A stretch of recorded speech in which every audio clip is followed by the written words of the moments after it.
Somebody is going to try to fool you when you buy your first home in 2026. Maybe it's a lender, maybe it's a seller, maybe it's just your own excitement talking you in a bad decision. And by the end, it can cost you exactly one number, $50,000. Not 10, not 5, 50. And the most people don't find out until it's too late until it do. In this video, I'm exposing the 5 biggest ways first-time home buyers get fooled in 2026. The sneaky fees, the tricky numbers, and the traps that quietly drain 50 grand out of your pocket without you noticing. If you're planning to buy your first home in the next year, do not talk to a single realtor or lender before you watch this. Not because they're all bad people, most aren't, but because the system is built in a way where the trap happens even when nobody's trying to trick you on purpose. This is the video that keeps you from getting played. I've walked many people through the home buying process, and I've watched smart people, careful people, good with money, get fooled by these exact traps. Not because they're careless, because nobody warned them what to look for. That's what this video is for, so nobody fools you. There's 5 mistakes that I want you to look out for. Mistake number 1, only budgeting for the down payment. The first way people get fooled, they think the down payment is the only big chunk of money they need. That's it. Save that number, you're done. Wrong. That's already most of your $50,000 trap gone before you even get the keys. If you only save for the down payment, you can show up with the closing table with a house you can't actually close on. Save for both numbers from day one, down payment and closing costs side by side. A good rule of thumb is to budget an extra 2 to 4% of your purchase price on top of your down payment, just for closing costs alone. This is mistake number 2, getting pre-approved for the max, then spending the max. The second trap, the bank hands you a pre-approval number, and it feels like permission, like the bank is telling you this is what you should spend. It isn't. Just because you're pre-approved for it doesn't mean you have to spend the entire thing. A good rule of thumb, aim for a monthly house payment that's no more than 28% of your take-home pay, not the bank's max number. Treat the pre-approval as a ceiling, never as a target. Buy the house that lets you still have life, not just a mortgage. This is mistake number 3, skipping the home inspection to win the deal. Third trap, and this one's a classic, waiving the home inspection because you're scared of losing the house in a bidding war. Sellers love hearing this. It should scare you. So a $400 to $600 inspection can save you tens of thousands of dollars. Never skip it just to look like a more attractive buyer. If a seller won't allow you any inspection at all, that itself is a red flag worth walking away from. There is almost no version of winning a bidding war that's worth inheriting a $20,000 problem you never got to see coming. Mistake number 4, forgetting about the invisible monthly cost. Fourth trap, people budget for the mortgage payment and stop there. Like that's the whole story. It's not even the half story. Before you buy, add up the real cost. Full monthly cost, not just the mortgage, a number a lender quotes you.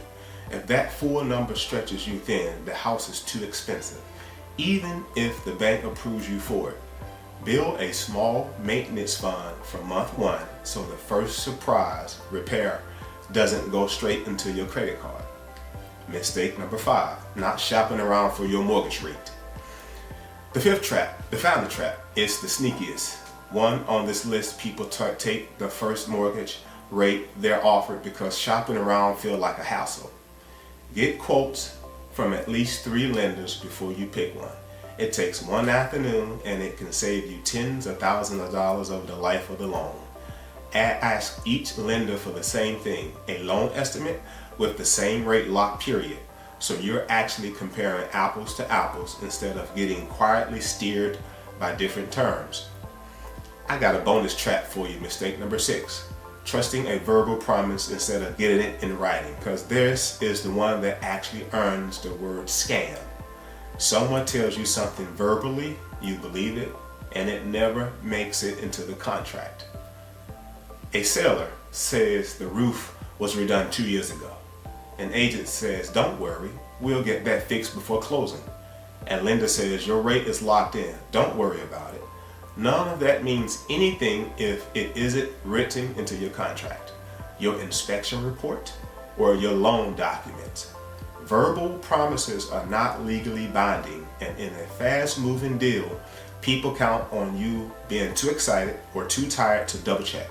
By the time you find a promise was never real, you've usually already closed. If it matters, get it in writing every time, no exceptions. No matter how nice or trustworthy the person seems, a friendly tone doesn't protect you. A signature does. Let's walk through a quick hypothetically situation just so this doesn't feel abstract. Imagine a first-time home buyer. Let's call her Maya. Everything looks perfect on paper. She's pre-approved. Her down payment is saved up. She found her dream home. 2 weeks before closing, the real number shows up. Thousands more in closing costs nobody clearly explained to her. Now she imagined she's scrambling, trying to find extra cash in 14 days, calling family, checking whether she can pull from savings meant for something else, stressed, wondering if the whole deal is going to fall apart after months of searching. That's not a real person. It's a made-up example, but it's exactly kind of the scramble that happens to real buyers every single week for exactly the reasons we just covered. And notice, Maya didn't do anything reckless. She did the reasonable things. So she got pre-approved. She saved diligently. She found the house within her budget. The trap wasn't her judgment. It was information nobody gave her in time. That hypothetical is why this video exists. So it doesn't have to be you. So let's run it back. Fast. Closing costs, nobody mentions. A pre-approved number that isn't a target. An inspection you should never skip. Monthly costs that sneak up on you. A mortgage rate you should always shop around for. And promises that only count when they're in writing. 6 ways people get fooled. 6 ways now that you don't. Here's the truth. Buying your first home isn't about being rich. It's about being ready. Every one of these mistakes is 100% avoidable if you only know about it before you standing at the closing table. You don't need $50,000 extra dollars sitting in the bank. You just need to lose it in the first place. That's not the whole game. Not getting richer overnight, just not quietly bleeding money to people who aren't counting on you to know anything better. If this has helped you, click the like, subscribe, and notification buttons. Remember this, the house doesn't care what you pre-approved for. It only cares what you actually can afford. Don't get fooled. Don't get this $50,000 trap. Until then, I see you on the next video. Take care. Bye-bye.